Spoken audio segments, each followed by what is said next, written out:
First of all, I'd like to thank the thousands of Thanet residents who voted Green in the parliamentary and local council elections last week. And it's great to see that so many people support a new sort of politics based on compassion, humanity, and protecting our environment. And even though we didn't get anyone elected to the council, we did remarkably well. And I believe that we've set down strong foundations for the future. So I'm feeling pretty confident and positive about the future for politics in Thanet. And even though I lost my seat, I'm feeling that there's a lot more good things to happen, and that there's lots of opportunities for left of centre politics in Thanet and the rest of the country for that matter. So there's bad news, but also within that there's a lot of good news as well, I think.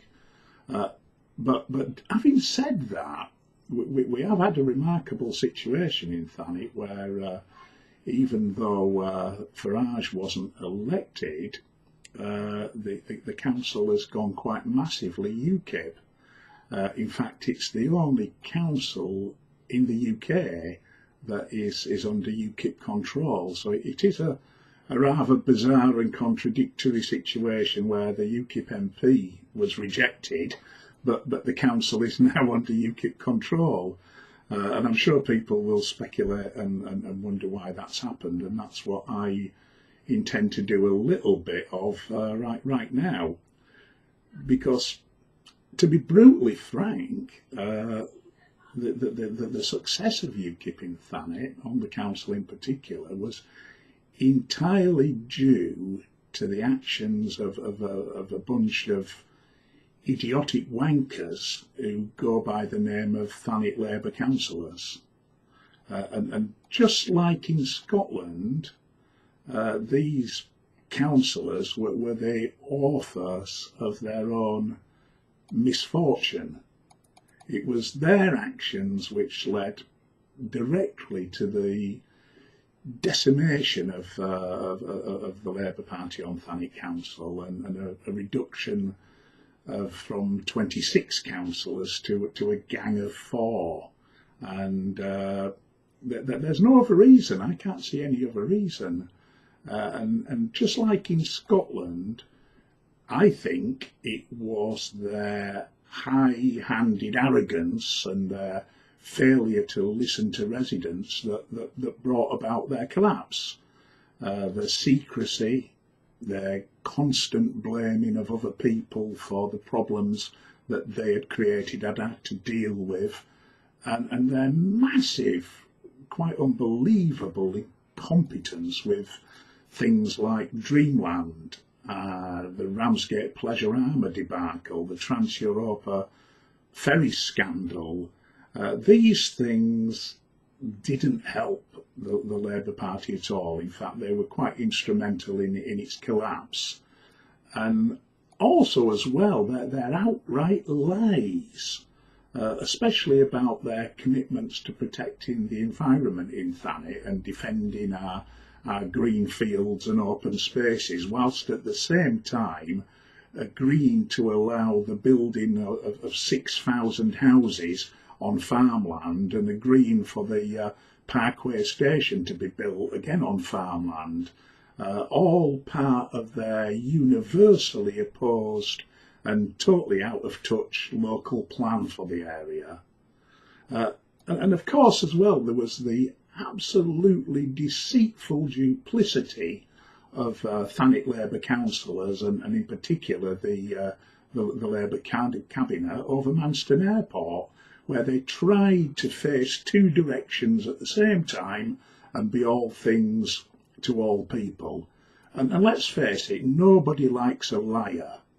And to be frank, this pathetic bunch of failed politicians spent 3 years doing nothing but deceiving, misleading, lying and abusing the trust that the public had put in them.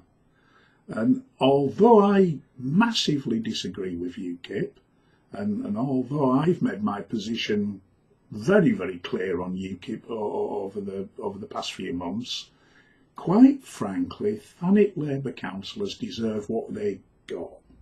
They deserve to lose. And to be honest, with a few notable exceptions, the vast majority of Thanet Labour councillors were a bunch of useless wankers who didn't give a fuck about local residents. All they cared about was their own political self-interest, and thankfully it's blown up in their face.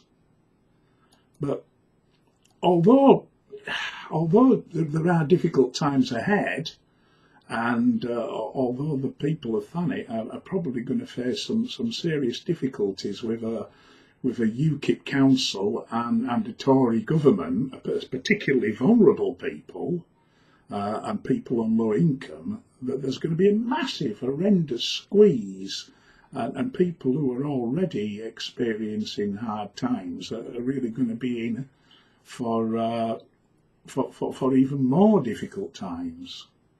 But you know, I can see something good potentially coming out of what's going to happen, because I think that the Green Party has now placed itself in a position where over the next couple of years it's going to replace the politically and morally corrupt Labour Party in Thanet, and I think that there's a good opportunity for the Green Party in Thanet to become the major left of centre political organisation in the area.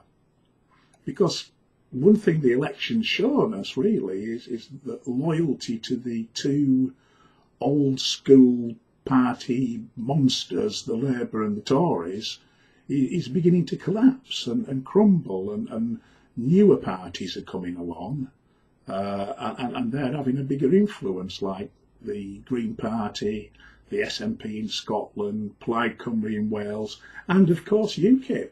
That's a new boy on the block as well. So I think the old political establishment that has been around for 100 years really has come to its end now, and I think this election has demonstrated quite clearly that what people have expected over the generations in terms of political leadership has now become totally discredited. And I, for one, will be working with the Green Party in Thanet to try to get new politics built and developed and strengthened in the area. And it's a politics of compassion and humanity, a politics that's against austerity and stands for fairness. They're not new political ideas. They've been around as long as politics has been in existence, but it seems to me that Labour and the Tory party have just lost touch with how people feel. They've been discredited through their own actions, through MPs' expenses, through becoming more or less the same as each other. Because at the end of the day, there's not that much difference between the Labour Party and the Tory Party anymore. And they've brought about their own demise through their disgusting actions, particularly in Thanet, where this bunch of fuckers who were supposed to call themselves socialists have actually shafted everything and everybody in sight. So if you do feel that you're a compassionate person, that you stand for justice, and that you really want to make a difference in Thanet and across the country, then for goodness sake, it's now time to stand up to be counted. And I'd say join the Green Party, get involved in what we're going to start doing over the next few months and years in Thanet to make a difference. Get in touch with me, I'm happy to talk to anyone. But although things might appear pretty miserable at the moment with a Tory majority government and with a council with a stonking great UKIP majority, don't despair. There is hope. there is opportunity, and I think those thousands of people who voted Green in Thanet know that there is hope for the future. So get involved. Come and join us. Let's make a difference. There's a whole load of things that we need to work together on, and we do need to build a left of centre grouping that's based on honesty, integrity, and humanity and compassion and fairness. It's not much to ask. It's not unreasonable, so think about it. Give it some thought. Thanks. Oh, and sorry for the swearing. I am feeling rather angry, but there you go. What else can you expect? Thank you. Bye.